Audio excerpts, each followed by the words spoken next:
is how we're going to reduce the cost of living.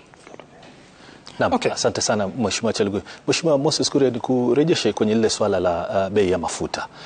Na kuna Wakenya ambao wanakutazama kwa sasa hivi ambao kuna makisio kutoka kwa wadadisi na hata shirika la EPRA kwamba huenda bei ya mafuta kufikia kesho itakuwa inabadilika. Ina maana kwamba huenda ikapanda juu zaidi. Kwa wale wanaokutazama, haswa kutokana na msemo uliotoka kwa Rais William Ruto mwenyewe na naibu wake wakati wa maagano mapya na serikali ya Saudi Arabia na milki ya Kiarabu kwamba sasa tunanunua mafuta kwa kutumia sarafu ya Kenya ambayo ni Kenyan currency. Akasema mwenyewe na kutangaza kwamba kwa muda fulani bei ya mafuta itakuwa inapungua, lakini sivyo. Na kuna wale wanaokutazama kwa sasa hivi, una yapi mengine ya kuwapa kutoka kwa serikali ambayo itawatia moyo kwamba bei itashuka hivi karibuni au la? Kwanza kabla niingilie mafuta ya petroli, naamini ya kwamba unaongea mambo ya mafuta ya petroli. Naam. Kwanza nimepata risala mbili, moja ni kutoka jamaa kwa Ruiru. Naam. Amesema kama mnaweza kupika pale Ruiru. Naam. Mafuta ya kupikia akasema ni 210. Naam. Amenitumia risala. Hiyo moja. Naam. Kuna jamaa anaitwa Martin Kinyita, ako sehemu pale kwangu nyumbani Katundu. Na amesema amenunua unga leo huko shilingi 150. So tuamini ya kwamba hao ni Wakenya pia, na pia sababu wanatazama hii runinga. Kwa hivyo kuna wale walisikiza rais wakati huo, lakini kuna wale ambao wanasikiza Citizen leo. Na unajua lazima tuanze leo kabla kurudi hapo nyuma. Niseme hivi mambo ya mafuta. Ile mpango tuko nao wa kununua mafuta kwa shilingi, sio kwa US dollar. Sana sana wacha mambo ya bei, kwa sababu bei inaweza kupandishwa na sababu tofauti.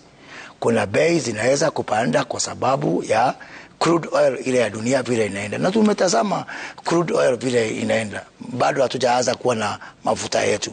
Lakini kwa kila mwezi ukiangalia ile US dollars, dola ya Kimarekani ambao sisi tunaweka tukikojea mambo ya kuwe bora zaidi.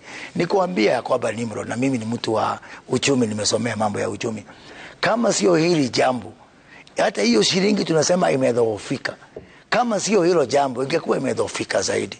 Kwa hivyo kuna upande wa bei upande moja, lakini pia kuna ule upande wa sisi kutotumia dola yetu kila siku. Nilikwambia Nimrod, kuna mmoja ambaye aliwasikiza katika kampeni yenu mkieleza bayana kila katika safari ya kampeni kwamba tutakapoingia tunajua tatizo liko wapi, tutashukisha bei ya mafuta.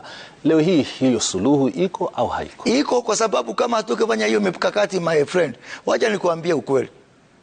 Kama wale jamaa Azimio wangeingia na wafuate sera za ile serikali nyingine, hii serikali ingekuwa imeporomoka kwa mwezi wa 4.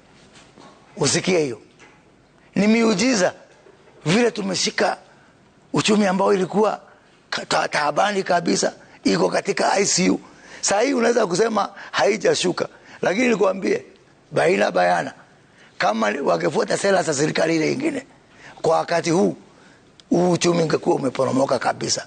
Tukiona ya kwamba uchumi yetu umejizatiti, licha ya kwamba duniani mzima bei ya crude oil imeenda juu, licha ya kwamba vita ya Ukraine tulikuwa tunakadiria kwa wakati utakuwa imeisha, haijaisha, licha ya kwamba uchumi wa Kimarekani unaendelea kudhoofisha nchi mingi mpaka China, mpaka Europe, bado wako na hii shida ya uchumi ya Amerika, na ile sera inachukuliwa na serikali ya Kimarekani. Tuseme ni miujiza na tushukuru Mungu, lakini ya maana ya kwamba ile jambo inanifurisha zaidi, inapea roho yangu furaha. Wale watu walituchagua wanajua ulikuwa liko kuliko. Waziri, that's fine for you to say that, but I remember the presidential debate indicating that there were 15 taxes and levies and some of them needed to be scrapped. We have come to the Finance Act and you know what happened. So in fact the VAT was raised from 8% to 16%. Yes, there are 2 levies that were reduced, but it's not 2, 23. There were 2 levies. 23 taxes. The ones that 23 taxes were reduced. Waziri, I know what I'm But I know in royal media eyes, the 3 was not visible. It was Waziri, 23, not 2. Just listen to the question, he'll give you answer. There are levies and taxes on fuel. 2 were reduced. Import declaration levy. And another one, the VAT was increased by 100% from 8% to 16%. That was not the promise. How do you account for that? because wakati huo hawakuwa wamefungua, they had not opened the safes at Treasury. And when we went there and we looked at what was there, it was horrible. It was actually horrifying. By the time it was 8%, they had not opened the Treasury, which they looted in the last 2 weeks of power. Do you know how much looting happened in 2 weeks? And we have got record, and we've said publicly. Sorry, go and ask those who looted. Go and ask Uhuru Kenyatta and his people. How much did you loot in 2 weeks? You know, it was like a Scotch-Ad policy. How do you expect us to, on one hand, you've looted the Treasury. On the other hand, you've left us with debts.